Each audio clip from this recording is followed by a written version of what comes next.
तो चलिए आज बात करते हैं W.B. यीट्स की एक छोटी लेकिन बहुत ही गहरी कविता के बारे में। ये कविता प्यार और सुंदरता को लेकर एक ऐसा सवाल उठाती है जो शायद कभी न कभी हम सभी के मन में आया होगा।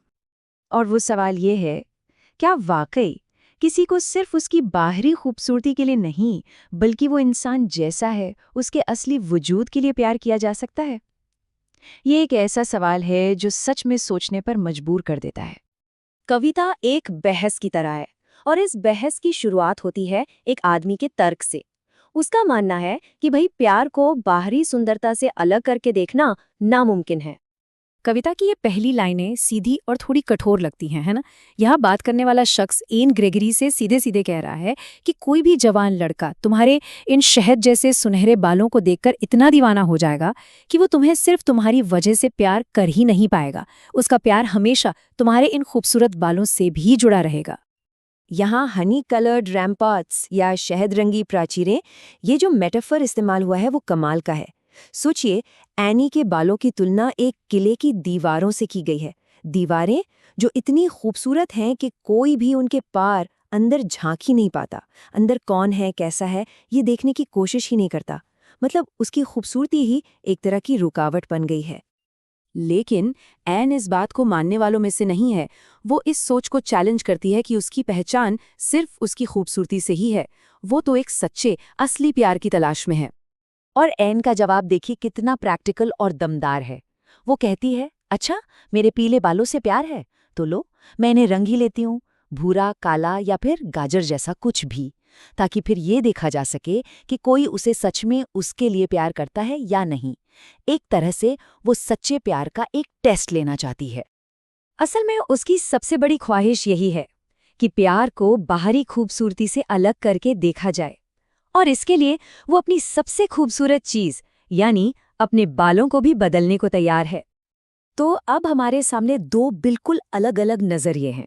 एक तरफ वो आदमी है जो कहता है कि प्यार तो बाहरी खूबसूरती यानी पीले बालों से ही होता है, और दूसरी तरफ है एन जो मानती है कि नहीं, सच्चा प्यार तो इंसान के अंदर की चीजों के लिए होता है, सिर्फ मेरे लिए होना चाहिए।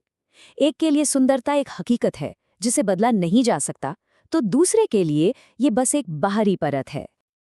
मगर रुकिए, इस बहस का अंत एक ऐसे मोड़ पर होता है जिसकी उम्मीद शायद किसी ने नहीं की थी। कविता का आखिरी हिस्सा पूरी बात को ही पलट देता है। वही पहला आदमी वापस आता है और इस बहस पर आखिरी फैसला सुनाता है।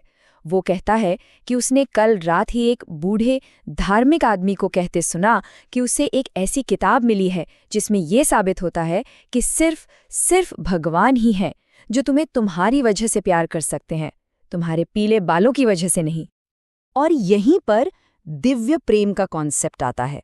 मतलब एक ऐसा परफेक्ट प्यार जो जिस्म से, खूबसूरती से, हर बाहरी चीज से परे देखता है और सीधा इंसान की रूह से प्यार करता है।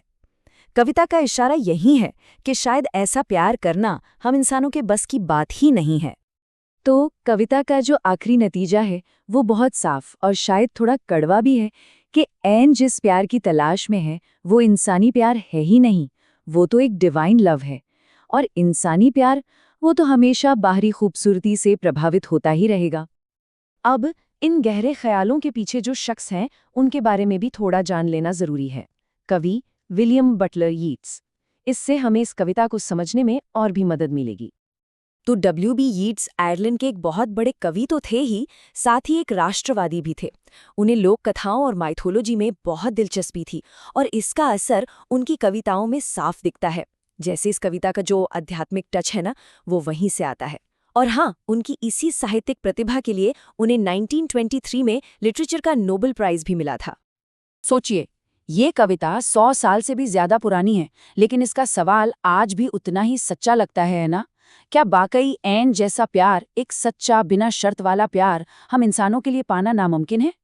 ये एक ऐसा सवाल है जिसके साथ ये कविता हमें छोड़ जाती है।